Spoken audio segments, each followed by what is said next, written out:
Oke, selamat malam. Senang banget bisa ketemu lagi di YouTube channel Cinta Saham bareng saya Ngurah dan Pintar Saham. Tempat kamu mendapatkan insight tentang investasi yang bisa bikin kamu cuan.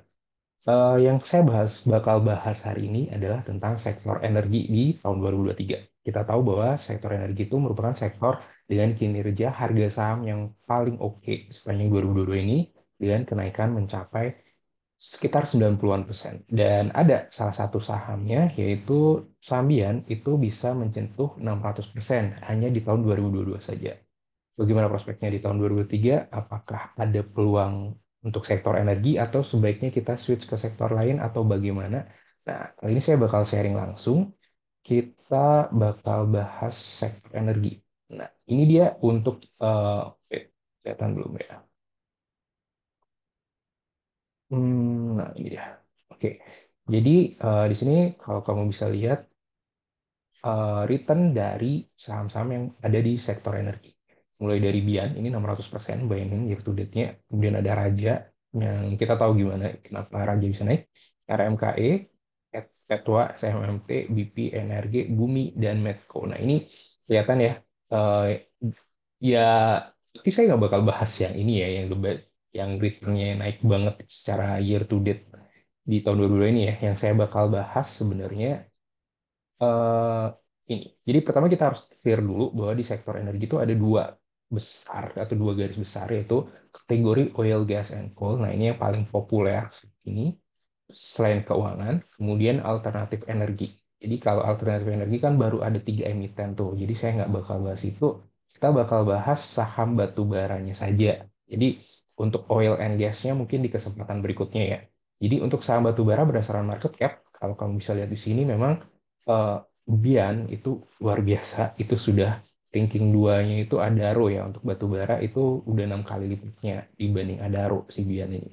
Bian, kemudian Adaro, ADMR, Bumi, ITMG, Gas, TCPI, PTBA, dan sebagainya.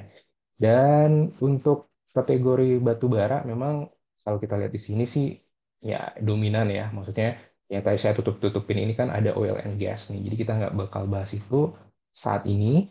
Nah, yang tiga saham batu bara yang saya bakal bahas adalah yang bisa dibilang populer ya secara secara market cap maupun secara transaksi. Tiga saham ini ya memang siapa sih yang nggak tahu gitu ya kalau ngomongin batu bara di Indonesia ya ada Adaro, PTBA, TMG.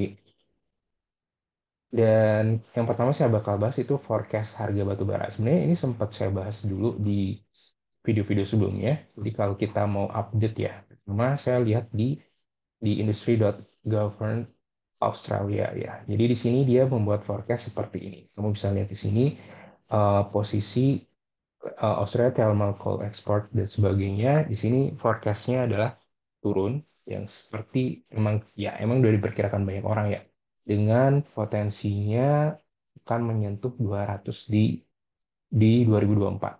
Tapi still well above historical average. Ini berulang kali juga saya sampaikan.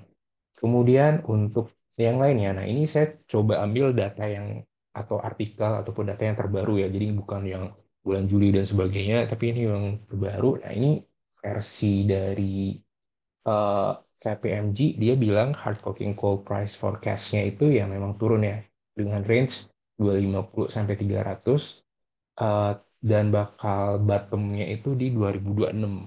Itu dia kalau versi KPMG ini.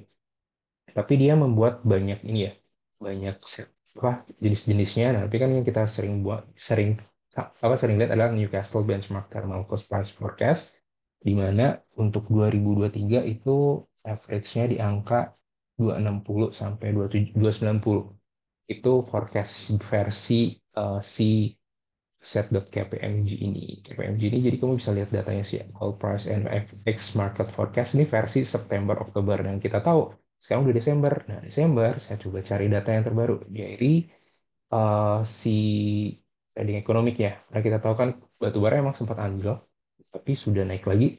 Nah, ini forecast versi trading economic itu untuk batu bara itu Q1 Q2-nya seperti ini. Ini ya. Jadi Q4 dan Q1, Q2, Q3. Jadi masih oke nih kalau dari forecastnya sih trading ekonomi naik terus. Tapi kalau kamu cek ketika ada berita tertentu, maksudnya harga batu bara turun, biasanya ekstrim ekonomi juga berubah-ubah terus. Jadi belum tentu ini tiap hari bakal sama forecast yang versi mereka. Cuman kan memang ada kenaikannya dibanding versi bulan September maupun Oktober kemarin. Dan kita balik lagi ke sini, bagaimana kira-kira terkait dengan peluangnya ke depan kan gitu ya. Kalau saya lihat perbandingan tiga sahamnya sendiri, Adaro, PT ITMG, dan PTBA, market cap jelas Adaro yang memang the best dibanding tiga ini, itu hampir tiga kali lipatnya. Dan secara year to date, ITMG yang memang sudah beggar dia di tahun 2022. Sedangkan yang agak lagging atau agak lambat naiknya itu PTBA, karena dia baru naik 30-an%, sedangkan teman-teman yang lain udah 60-an%. Dari sini juga kamu bisa lihat posisi ROI and not profit margin ya memang rata-rata 30% untuk emiten batu bara. Jadi gede banget. Bahkan bank itu yang bisa nyentuh NPM area 30-an% itu menurut saya yang based on saya ya, itu ada BCA, baru BCA aja sih yang saya lihat ya. Tapi kalau yang kamu tahu ada yang 30-an% lagi, silakan.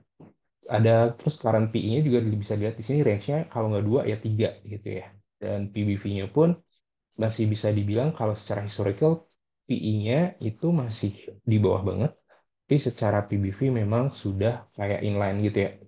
Tapi kecuali PTBA maupun kecuali PTBA, PTBA yang masih di bawah means PBV-nya, debt equity ratio atau utang pun mereka kategorinya rendah banget. Growth-nya juga luar biasa, free cash flow juga positif. Jadi emang batubara ini ya menarik ketika emang siklusnya lagi oke. Nah, ini saya ngambil estimasi laba di 2022. Dapatnya dari mana? Dapatnya dari salah satu website ya. Ini Simply Worth It. Jadi kalau kamu ingin tahu caranya untuk mengakses website ini, kamu tinggal lihat caranya di link yang ada di deskripsi dari eh, video Pintar Saham. Di situ kamu bisa lihat di Future Growth. Nah, di sini tuh ada tuh Future Growth-nya itu semacam forecast ya, kan kita nggak bisa memprediksi masa depan. Jadi kayak kira-kira dari apa earning and revenue history. Nah, di sini di bagian sini nih. Nah, iya. Earning and revenue growth forecast itu kelihatan dapat angka yang saya tadi liatin ya di slide-nya itu. Di sini kelihatan ya terjadi penurunan proyeksinya. Nah, jadi dari sini saya ngelihat future growth-nya tadi. Kemudian yang saya lakukan adalah kan ada estimasi laba nih. Ya udah ini kan apa yang bakal terjadi atau ya udah yang kita fokusin kan sebenarnya 2023 nih ya. Estimasi labanya ternyata emang turun-turun semua nih, mulai dari Adaro, TMG maupun PTBA. Dan nah, sekarang pertanyaannya apa yang bisa dilakukan gitu ya. Nah, jadi ketika ada estimasi laba, otomatis ada earning per share estimasi dong, ya kan? Nah, itu diambil dari laba bersihnya berapa, jumlah lembar saham yang diterbitkan berapa, itu tinggal dibagi sehingga dapat EPS estimasi ini. Ya, itu caranya. Kemudian saya coba nih, kalau saya punya price earning range-nya 3 sampai 5, maka range harga dari saham 3 saham ini ada di angka ini nih, 2043 sampai 3405 untuk Adaro, ITMG, dan PTBA. Nah, kelihatannya sih, wah ini pada bakal drop dong kalau melihat ini doang, ya kan? Kalau melihat estimasi laba yang bakal turun, EPS yang bakal turun, sehingga kalau kita patokannya price earning doang di area 3 sampai 5, maka ya sudah sewajarnya ketiga saham ini akan turun harganya. Tapi ingat, ini disclaimer on, jadi harus di do your own research dulu. Dan key point yang ingin saya sampaikan adalah terkait tiga saham ini adalah batubara masih tetap tinggi harganya dibandingkan pra-pandemi selama masih ada konflik di Eropa. Kemudian laba saham batubara kemungkinan turun di 2023 namun masih menjadikan dividen yield yang tinggi. Jadi kalau kamu yang suka dividen yield dan dapat average price yang oke banget, jadi masih menjanjikan dong, bahkan dividen yieldnya masih lebih tinggi dibanding deposito kan ya. Dan batubara masih menjadi pilihan energi, tidak serta-merta semua energi akan teralihkan menjadi energi terbarukan. Dan terakhir, target buy untuk Adaro PTBA ITMG akan lebih cocok riding the wave ya. Jadi bukan yang in the long term, kecuali dari tiga ini sudah memutuskan untuk masuk ke energi terbarukannya seperti apa. Dan baru yang saya lihat sih, PTBA ITMG masih belum clear mau kemana arahnya untuk energi terbarukan. Adaro yang sudah ya, kalau at least sudah, tapi belum presentasinya masih kecil banget dibandingkan revenue yang dia terima secara keseluruhan. Jadi kesimpulan akhirnya adalah ya kita tahu keuangan mereka ini baik-baik aja, keuangannya bagus banget dan sebagainya. Cuman kalau kita ngomongin prospek ke depan, masih harus dipikir ulang lagi ya. Maksudnya ini range yang misalnya price earning-nya 3 sampai 5, padahal kita tahu yang namanya price earning historical dari batu bara, Adaro 3 ini kan range-nya sebenarnya di angka ini nih. Ya, 7 8 sampai 11. Kalau saya tadi kan patokannya ya udah kita anggap sama aja nih 3 doang sampai 5 deh. Paling ininya paling paling optimisnya orang-orang mau koleksi. Ternyata dengan potensi laba yang turun, kemungkinan harga sekarang menjadi mahal. Gitu kesimpulannya. Oke, jadi gimana pendapat kamu? Silakan kalau kamu punya pendapat lain ataupun punya pandangan lain terkait dengan tiga saham Adaro, PTBA, dan ITMG dan prospeknya di 2023. Yang jelas, energi tetap menjadi salah satu sektor yang menurut saya masih oke ya di 2023 ya. Masih oke. Selain itu ada perbankan, keuangan, kemudian consumer non cyclical. Itu kalau dari saya. Jadi mulai hari ini saya coba bakal sharing videonya per sektor untuk prospek di 2023. Itu dari saya, sekian, thank you. Jangan lupa like dan subscribe channel Pitasa.